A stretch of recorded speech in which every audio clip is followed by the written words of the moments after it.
دو قسم کی سوسائٹی میں خرابیاں آتی ہیں. ایک خرابی کہلاتی ہے عقیدے اور نظریے کی خرابی، اور ایک خرابی کہلاتی ہے عملی خرابی، عمل میں انسان خراب ہو. ان دونوں قسم کی خرابیوں کی اصلاح کو اصلاح کہا جاتا ہے، تزکیہ کہا جاتا ہے.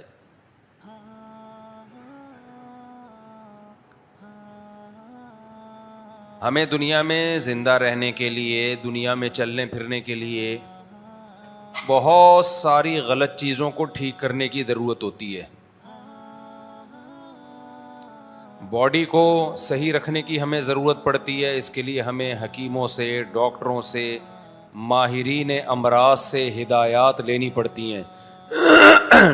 خود سے آپ اپنی باڈی کو ٹھیک نہیں رکھ سکتے. الٹا سیدھا کھاتے رہو گے، غلط لائف اسٹائل ہوگا، بالآخر بیمار ہو جاتا ہے انسان. 20 قسم کی بیماریاں لاحق ہو جاتی ہیں. تو جب تک ڈاکٹروں سے یا کوئی ماہر حکیموں کی ہدایات آپ نہیں لوگے، اس زمانے میں آپ کے لیے اپنے آپ کو صحت مند رکھنا ممکن نہیں ہوگا. اور کمال کی بات یہ ہے کہ جیسے جیسے قیامت قریب آ رہی ہے، انسان مادی اعتبار سے بھی سیدھے راستے سے ہٹ رہا ہے اور روحانی اعتبار سے بھی سیدھے راستے سے ہٹ رہا ہے. دونوں قسم کی خرابیاں آ رہی ہیں. روحانی اعتبار سے سیدھے راستے سے ہٹنا تو سمجھ میں آتا ہے کہ پیغمبروں سے فاصلہ ہمارا بڑھ رہا ہے. بھائی جتنا نبی صلی اللہ علیہ وسلم سے ہم دور ہوتے چلے جائیں گے زمانے کے لحاظ سے، تو نبوت کی تعلیمات کے اثرات بھی کم ہوتے چلے جائیں گے. صحابہ نے نبی کو دیکھا، تابعین نے صحابہ کو، ان کا روحانی طور پہ گمراہ ہونے کا خطرہ کم تھا. ہم تو 1400 سال کے بعد پیدا ہوئے ہیں، ہمارا خطرہ زیادہ ہے. فاصلہ بہت ہو گیا نا. تو مذہبی لحاظ سے سوسائٹی میں خرابی کا آنا اتنا برا نہیں ہے. مادی اعتبار سے سوسائٹی میں خرابی کا آنا یہ سمجھ سے بالاتر ہے. اس کی میں ابھی وجہ بیان کروں گا. آپ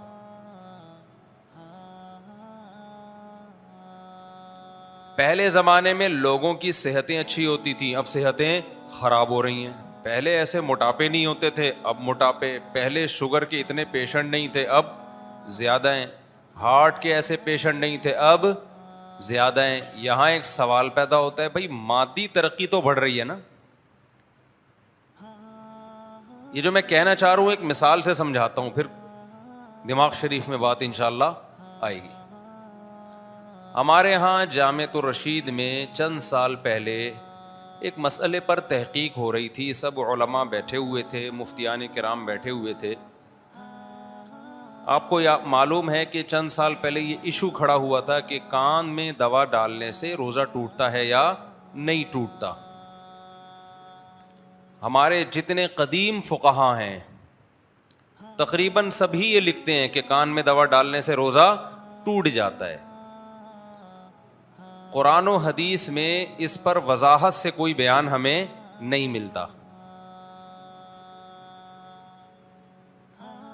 کچھ لوگ ہو سکتا ہے بیوقوف یہ کہیں کہ جب قرآن حدیث میں نہیں ہے کہ کان میں دوا ڈالنے سے روزہ ٹوٹتا ہے، تو پھر علماء نے کیوں لکھا کہ روزہ ٹوٹتا؟ پہلے کیوں لکھا؟ آج کل نا منجن بہت بک رہا ہے. تو بھائی یہ بھی تو نہیں ہے کہ نہیں ٹوٹتا، یہ بھی تو قرآن حدیث میں کہیں نہیں لکھا نا.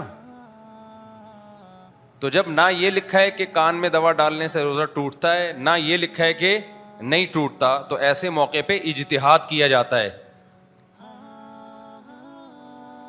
یہ لوگ اکثر دلیل پوچھ رہے ہوتے ہیں نا کہ یہ مسئلہ مفتیوں نے کہہ دیا، قرآن حدیث میں اس کی دلیل دکھاؤ. تو آپ بتا دو ایسا نہیں ہے، اس کی دلیل دکھا دو. کیا خیال ہے بھائی؟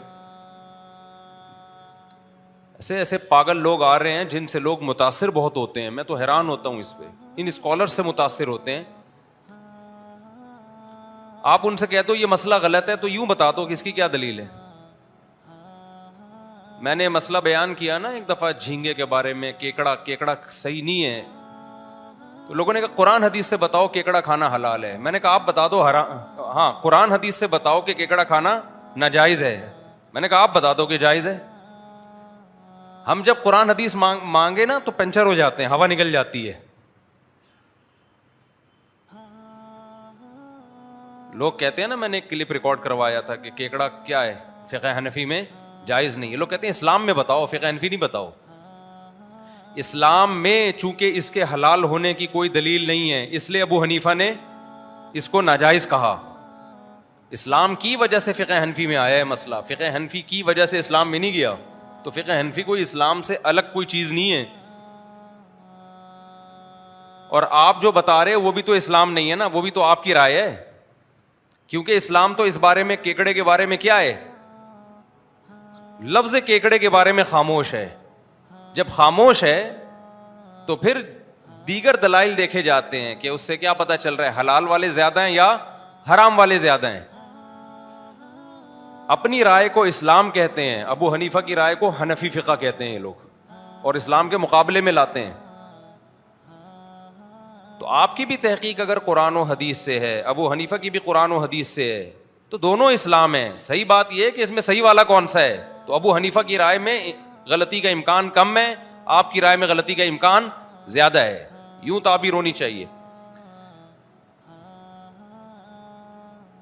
تو جو بولا کرے نا ہم پہ اعتراض کرے یہ لوگ کیکڑا نہیں کھاتے, کہتے ہیں کہ اس کے حالانکہ حلال و حرام کرنا تو صرف اللہ کا کام ہے. آج کل ایسے کلپ آ رہے ہیں, مفتیوں نے کیکڑے کو حرام کر دیا, حالانکہ حلال حرام کرنا کس کا کام ہے, اللہ کا. تو ان سے بولو حلال کرنا بھی اللہ کا, حرام کرنا بھی اللہ کا. اگر آپ کہتے ہو کیکڑے کے بارے میں حرام ہونے پر کوئی حدیث نہیں ہے, تو آپ حلال ہونے پر دکھا دو, حلال ہونے پر بھی تو نہیں ہے. اب یہاں اجتہاد ہوگا, پھر جب اجتہاد ہوتا ہے تو فقہا کا اختلاف بھی ہوتا ہے, اور پھر تقلید ہی کرنی پڑتی ہے. آپ کرتے تقلید ہو اپنے مولویوں کی, لیبل لگاتے ہو محقق ہیں, ہم قرآن حدیث کو مانتے ہیں, یہ جھوٹ بول رہے ہو, یہ منجن کسی اور کے سامنے بیچا کرو جا کے. میرا موضوع ہٹ جاتا ہے کیونکہ اس کی فضول چیزیں بہت آ رہی ہیں مارکیٹ میں. سیدھا سیدھا بولو بھائی میں امام شافعی کو فالو کرتا ہوں, میں کیا میں جاہل ہوں, میں امام شافعی کو فالو کرتا ہوں, پھر ہر مسئلے میں انہی کو فالو کرتا ہوں. یہ نہیں کہ کیکڑا کھانے کے لیے شافعی بنتا ہوں اور جہاں کوئی آسانی نظر آئے تو حنفی بن جاتا ہوں. ہم کبھی شافعیوں پہ اعتراض نہیں کرتے. وہ کہتے ہیں بھائی ہمارے پاس علم کامل نہیں ہے, ہم امام شافعی کو فالو کرتے ہیں, اہل سنت والجماعت کے امام ہیں اور ان کی تحقیق ہے, تو پھر ہر چیز میں انہی کو فالو کرتے ہیں. یہ نہیں ہوتا کہ بغیر ولی کے لڑکی نے جب گھر سے بھاگنا ہو تو پھر حنفی کو فالو کرے گی, اور کیکڑا کھانا ہو تو کس کو. میرے پاس ایسے اہل حدیث کے فون آئے ہیں, کیکڑا کھانے کے لیے اہل حدیث ہیں, لڑکی سے ابا کی مرضی کے بغیر شادی کرنے کے لیے فقہ حنفی سے فتویٰ لے رہے ہیں. یہ مذاق بنا رہے ہیں دین کو, اور کچھ بھی نہیں ہے. باقی جو کہتا ہے نا سمندر کی ہر مخلوق حلال ہے, حرام ہونے کی کوئی دلیل نہیں ہے اس سے, اور پانی کی ہر مخلوق, تو کیکڑا پانی میں بھی رہتا ہے اور خشکی میں بھی, مگرمچھ پانی میں بھی رہتا ہے اور خشکی میں بھی, کچھوا پانی میں بھی رہتا ہے اور خشکی میں بھی. تو پھر کیکڑا حلال نہیں ہے, پھر کچھوا اور مگرمچھ بھی حلال ہے, اس کے انڈے بھی کھایا کرو. اس لیے جس نے ابو حنیفہ کو پڑھا ہے نا, خدا کی قسم گہرائی میں جا کے وہ کہے گا ابو حنیفہ نے واقعی قرآن و سنت کو بہت ڈیپتھ میں جا کے ایکسپلین کیا امت کے سامنے. یہ لوگ ہم سے ابو حنیفہ چھڑوا کے کہتے ہیں ہم نبی کے پہ آ جاؤ. ہمیں پتہ ہے نبی کی, یہ ابو حنیفہ چھڑوا کے نبی پہ نہیں لا رہے, یہ ابو حنیفہ چھڑوا کے اپنی رائے پہ لے کر آ رہے ہیں, اس کو نبی کی رائے قرار دے رہے ہیں کہ جو ہمیں جو سمجھ میں آ رہا ہے وہ نبی کے. ابو حنیفہ جو تھے وہ نبی کو نہیں سمجھا انہوں نے. اٹھا کر پھینک دو باہر گلی میں, نئی تہذیب کے انڈے ہیں بیڈ کو گندے کو انگلش میں ڈرٹی, تھوڑا انگلش کا تڑکا, شعر پرانا ہو گیا نا. اٹھا کر پھینک دو باہر گلی میں, اٹھا کر پھینک دو باہر اسٹریٹ میں, نیو تہذیب کے انڈے ہیں ڈرٹی. یہ شعر پرانا ہو گیا تو تھوڑا میں نے ٹیسٹ چینج کیا اس کا. تو اچھا کمال کی بات ہے جب ہم جواب میں کوئی کلپ ریکارڈ کرواتے ہیں نا, ان کے کمنٹس میں اس کا ایسے لوگ جو اعتراض کرتے ہیں نا ابو حنیفہ پہ یا علماء پہ, تو جب ہم کلپ ان کے کمنٹس میں نا لنک شیئر ڈال دیتے ہیں تو فوراً لنک اڑا دیتے ہیں وہ لوگ. حالانکہ آپ اگر تحقیق محقق ہو تو بھائی دونوں کی رائے کو سنو. آپ کمنٹس میں سے وہ اڑا کیوں رہے ہو؟ یہ کہتے ہیں نا سب کو سننا چاہیے, تو اپنے مخالف کو سننے کا حوصلہ تو پیدا کرو. لیکن آپ نے ان لوگوں کا ظرف بہت تھوڑا دیکھا ہوگا. یہ کہتے ہیں, دعویٰ کرتے ہیں سب کو سنو, لیکن کمنٹس میں اس طرح کے تمام کمنٹس اور لنک ڈیلیٹ کر کے بتا رہے ہوتے ہیں کہ ہمارے علاوہ کسی کو بھی نہیں سنو. منجن کی بہت ساری قسمیں میرے بھائی. جیسے منجن قرآن و سنت کے نام پہ بیچا جاتا ہے نا, ایسے ہی منجن یہ کہہ کے بھی بیچا جاتا ہے کہ دوسرا منجن بیچ رہا ہے. دوسروں پہ منجن بیچنے کا الزام لگا کے بھی اپنا منجن ٹائٹ طریقے سے بیچا جاتا ہے. ہم اپنے ٹاپک کی طرف آتے ہیں. کیا ہم ساس بہو کے جھگڑے لے کے بیٹھ گئے. تو ہر شاخ پہ الو بیٹھا ہے, انجام گلستان کیا ہوگا. ہر شاخ پہ, ہر چینل پہ ایک الو بیٹھا ہوا ہے جو کہہ رہے کہ میں ہوں جو قرآن و حدیث کو بتاؤں گا. تو یہ سمجھو ہر باغ میں جب ہر شاخ پہ پھول کے بجائے الو اور تتلیوں کی بجائے الو آ کے بیٹھ جائے تو گلستان کا انجام کیا ہوگا. تو ہم یہ لے کے چل رہے تھے میرے بھائی, جو قدیم فقہا ہیں میرے بھائی وہی ٹھیک ہیں. تو میں وہ واقعہ بیان کر رہا تھا, جامعۃ الرشید میں مجلس سے تحقیق ہو رہی تھی. تقریباً تمام قدیم فقہا نے یہ بات لکھی کہ کان میں دوا ڈالنے سے روزہ ٹوٹ جاتا ہے, کیونکہ یہ مسئلہ قرآن و حدیث میں صراحتاً مذکور نہیں ہے. جب مذکور نہیں ہے تو اجتہاد کیا.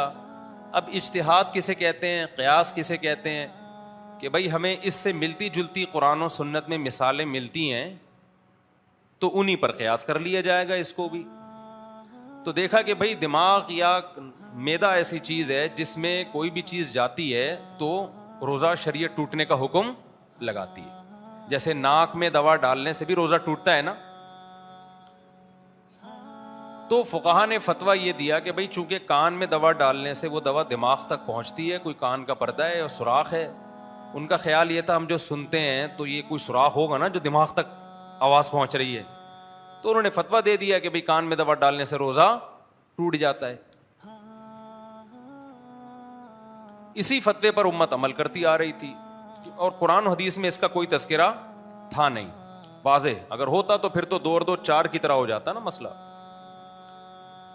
آج جب میڈیکل سائنس نے بہت زیادہ ترقی کی تو ڈاکٹروں نے بتایا کہ بھائی کان میں دماغ تک پہنچنے کا کوئی راستہ نہیں ہے, کوئی سرے سے پائپ, کوئی جھلی بھی نہیں ہے جہاں سے کوئی پانی یا دوا سرایت کر کے کہاں تک پہنچ جائے, دماغ تک. جب میڈیکل سائنس کی یہ تحقیق آئی تو دارالعلوم کرنگی میں بھی علماء کے اجلاس ہوئے, جامعۃ الرشید میں بھی, بنوری ٹاؤن میں بھی, اور بھی بہت سارے مدارس میں, کہ بھائی یہ تو مسئلے کی بیس ہی یہی تھی کہ دماغ تک دوا پہنچ رہی ہے, یہ تو پہنچ ہی نہیں رہی, ڈاکٹر کہہ رہے ہیں. اب جب ہمارے یہاں اجلاس ہوا, دارالعلوم کرنگی نے تو فتویٰ دیا کہ اس سے رجوع کر لیا کہ بھائی کان میں دوا ڈالنے سے روزہ نہیں ٹوٹتا. ان کی یہ رائے تھی, وہ فتویٰ اسی پہ دے دیا انہوں نے, اور یہی ہماری رائے بھی ہے کہ کیونکہ اس کی بیس ہی ختم ہو گئی نا. علماء نے جو اجتہاد کیا تھا وہ تو اس بیس پہ کیا تھا نا کہ دماغ تک کچھ پہنچ رہا ہے, تو پہنچ ہی نہیں رہا. بنوری ٹاؤن میں بھی ہوا, ان کی وہی رائے ہے جو قدیم فقہا کی رائے ہے. وہ بھی اجتہادی مسائل میں کوئی ایک جانب پہ آپ بہت زیادہ سختی نہیں کر سکتے. ہمارے جب جامعۃ الرشید میں اجلاس چل رہا تھا تو ایک جو مفتی تھے سینئر, ان کی رائے یہ تھی کہ یہ جو اتنے سارے فقہا نے یہ فتویٰ دیا ہے کہ کان میں دوا ڈالنے سے روزہ نہیں ٹوٹتا, یہ اتنے سارے لوگ غلط تو نہیں, یعنی غلط سے مراد ہے کہ ان کو تو آج کے فقہا ان فقہا کا مقابلہ نہیں کر سکتے. آج کے فقہا کا مطلب ہم لوگ, ہم تو بہت ہی تھوڑے ہو گئے, یعنی جو سینئر لوگ ہیں, لہذا ان کی رائے کو فالو کیا جائے. ایک اور بڑے مفتی ہیں ہمارے ہیں, انہوں نے بڑی بہترین بات کی. انہوں نے کہا جیسے آج کے فقہا ان فقہا کے برابر نہیں ہو سکتے ذہانت میں, تفقہ میں, لیکن اس زمانے کے طبیب آج کے طبیبوں کے برابر, آج کے ڈاکٹروں کے برابر نہیں ہو سکتے. آج میڈیکل سائنس بہت ترقی کر چکی ہے, تو ہم جو اس فتوے سے رجوع کر رہے ہیں اس کی بیس یہ نہیں ہے کہ ان علماء کو ہم غلط کہہ رہے ہیں, قدیم فقہا